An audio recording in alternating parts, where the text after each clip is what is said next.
Hi, welcome back to Tiny Classrooms Live. Hi, the doctor here, Don Zalou in Taos, New Mexico. And I'm Artie Nathan, the HR guy somewhere in the Northeast trying to find a good internet connection. Our topic today is coaching in times of crisis. You know, it's interesting. Aren't we finding that coaching, even in a crisis, really isn't different. The format's different. The vehicle is sometimes different. But at the end of the day, coaching is a logical process that the whole point of which is to help lead to improve performance on the part of the person you're coaching, period. Right. And the coaching role complements the other roles that the people who lead take. I mean, people are managers explaining what to do, and they're instructors showing people how to do it. They're Mhm. mentors helping people to be like them. And then they're coaches. And when you become a coach, you have to shift away from the what and how to something different, right, Don? That's right, exactly right. And the process of coaching is really disciplined in many ways, but it's learning, it's you as the coach learning to discover the potential in others. So as the coach, your job isn't to tell, isn't to instruct, isn't to supervise, it's to help the other person uncover their potentials and then sort of lead to achieving them. Good coaching relies mostly on trust because the person being coached has to trust the coach to help them find their way. In that process of discovery, trust is so important.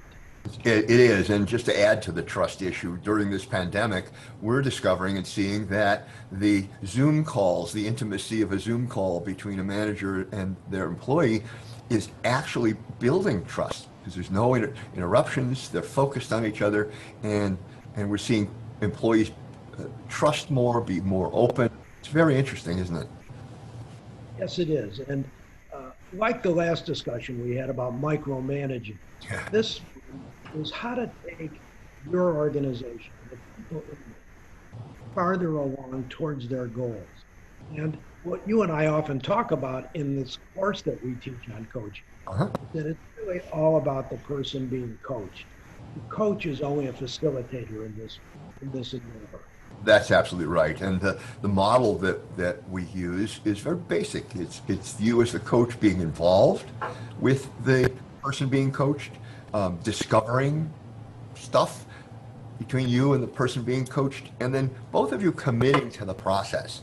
And all three of those are absolutely critical to being a successful coach. When you get into coaching, you have to be clear. And that's an acronym that Don and I use in our coaching class. And clear stands for being committed and a good communicator. Being a good communicator means you're a good listener. Being a good listener means that you encourage and ask good questions. And it's also that you recap and you help people refocus on what they need to do. That's absolutely right. So, as a recap to this Tiny Classroom Live, your principal role, the most important role you have as a manager of others, is to learn to be a good coach, isn't it, Artie?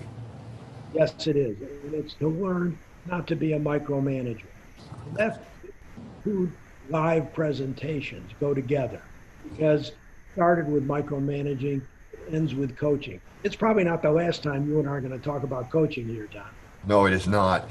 But it's the last time we're going to talk about it in this little episode. So thank you for being here today. And again, Artie and I are very interested in hearing from you. And if you have anything you'd like us to address or talk about or comments, please feel free to contact us. So thank you for being here today. Bye bye. Bye.